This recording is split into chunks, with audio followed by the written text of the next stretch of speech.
Before the video begins, I'd like to state a few things. This video contains some graphic stories coming from real 911 police officers and operators.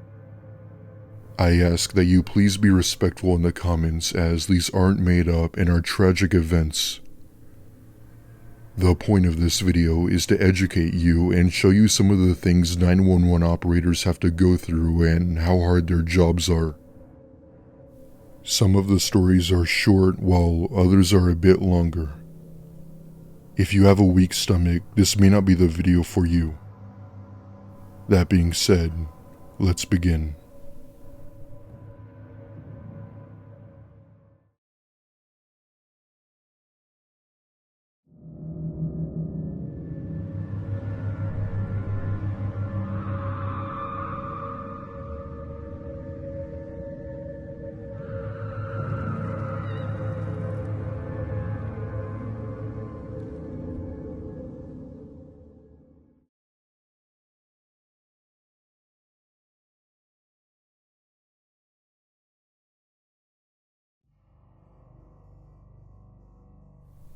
Hey, former police officer here.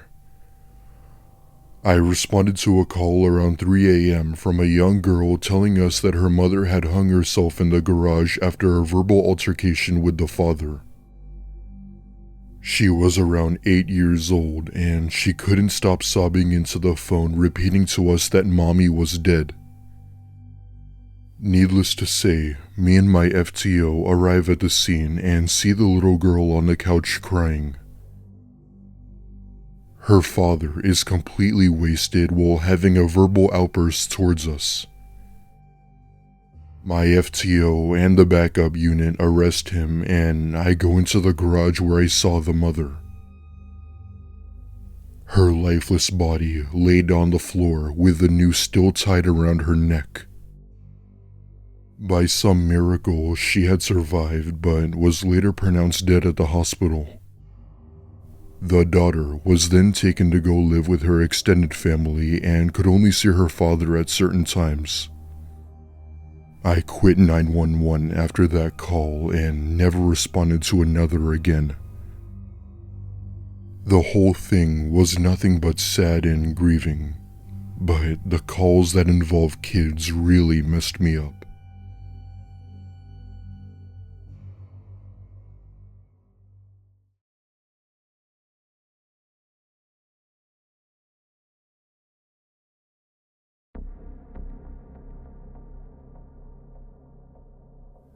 So, I've been working as a police officer for about 3 years now, and it's one of the most toughest but also rewarding jobs I've had.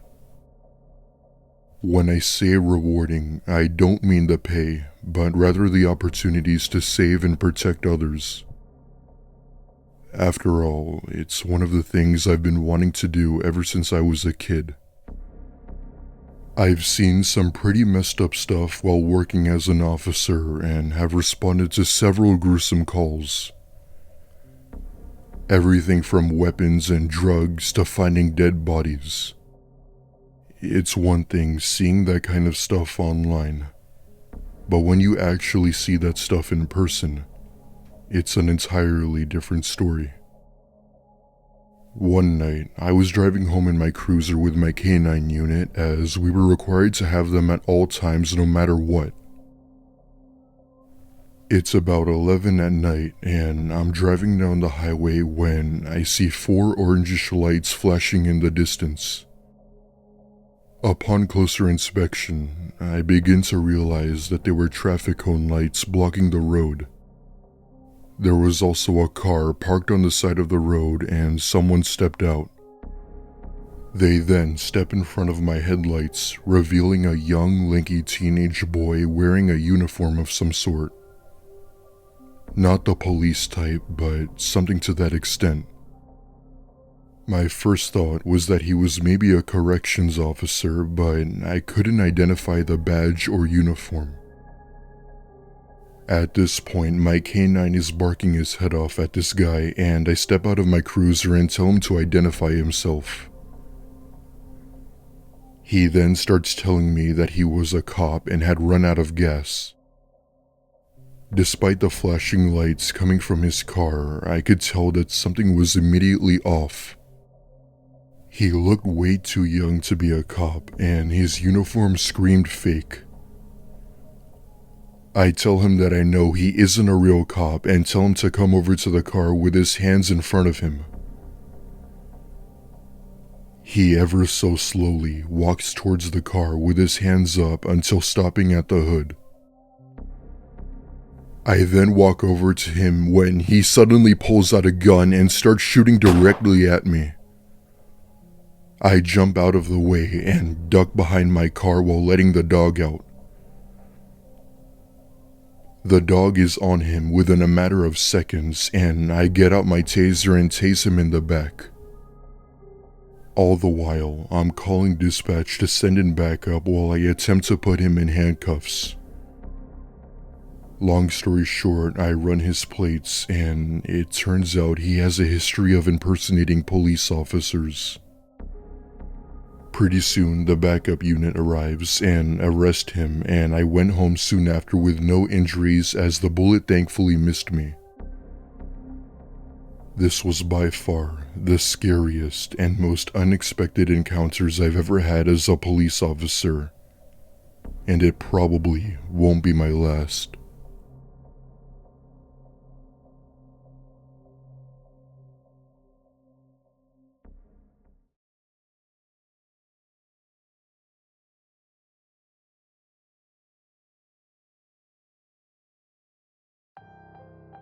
This one is probably the hardest call I've ever taken.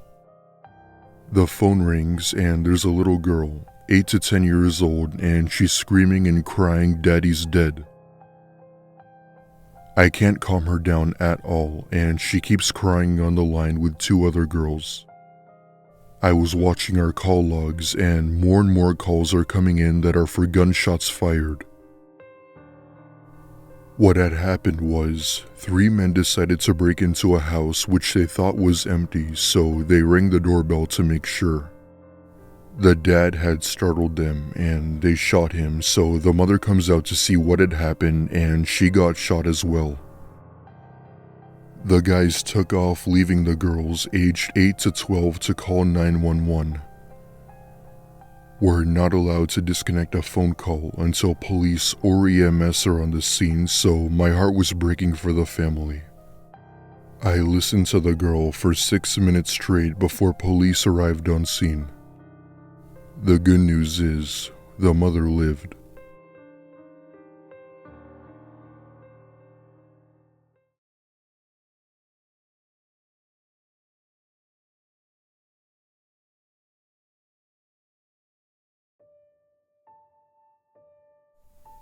I've been the IT guy for a law enforcement agency going on for 7 years.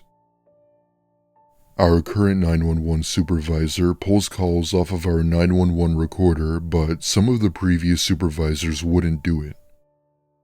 This of course means that I had to pull 911 calls whenever there was a big incident or a legal request came in. I would listen to the calls, as you should do, to make sure that we got all of the correct radio traffic when requested. The one call that sticks out to me happened about 3 years ago.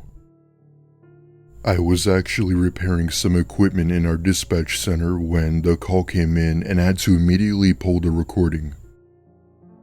I listened to it all happen and tried my best to assist. An 18-year-old called in hysterics and asked for an ambulance because his mom was shot. We, of course, dispatched immediately, but they were in the middle of nowhere and the closest ambulance was 30+ minutes away. As the call continued, we got him to tell us what had happened. He had pulled out his hunting rifle to clean it before going hunting the next day. It was an older style bolt-action rifle with no safety and an extremely light trigger pull. He had pulled it out of the case and accidentally hit the bolt on the side of the table, which caused the gun to fire. The bullet hit the mom in the stomach while standing less than 30 feet away. Both the father and the son were attempting to stop the bleeding, and the son immediately called 911. At first, you could faintly hear the mom in the background saying, "It's okay. You didn't mean it, baby. I love you." She repeated this over and over while the father prayed quietly and the son was sobbing and giving us all of the info. The sounds of that call will always haunt me. The son just shouted over and over near the end of it, "Mom, no, fuck, please. I don't die. I love you." The mom never made it close to the ambulance arrival. The dispatchers were cool and collective and worked like an amazingly well-oiled machine during the call. When the call was over, we all just sat there in silence. Dispatchers are the unsung heroes. The emotional and mental toll that it takes on people that do this job and do it well is crazy.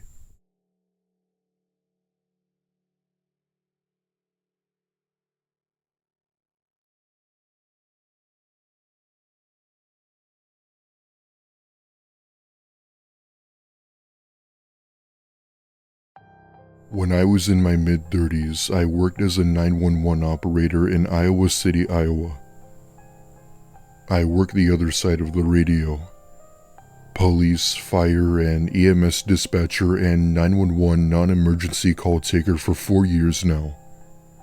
Calls with kids are the worst. I've been on some pretty intense calls throughout my years as an operator, but this one sticks with me the most. So, there's a 5-year-old girl home with her aunt watching a movie when her aunt has a full-on heart attack on the couch. The girl starts crying in confusion as the whole thing unfolded right before her eyes.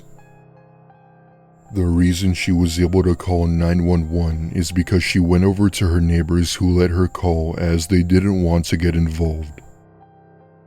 Needless to say, we dispatched EMS and they tried to save the aunt but couldn't as she had been dead long before the arrival.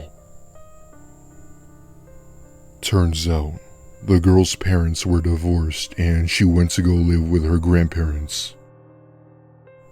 It pains me to know what she was going through when she saw that.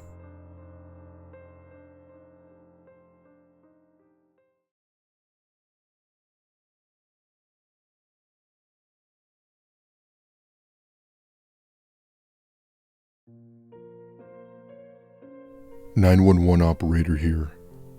This took place in the beginning of September of 2017 when Hurricane Irma hit Florida. Got a call at around 5 p.m. from a woman screaming at the top of her lungs saying that there was water everywhere after a flood surge. She went on to explain that her husband and 15-year-old daughter were drowning and that they couldn't get out of the house. She kept begging us to send help, and I told her to stay on the line and that police and EMTs were on the way. However, the water got too high and she let out her last screams before the call got disconnected. That one still sticks with me.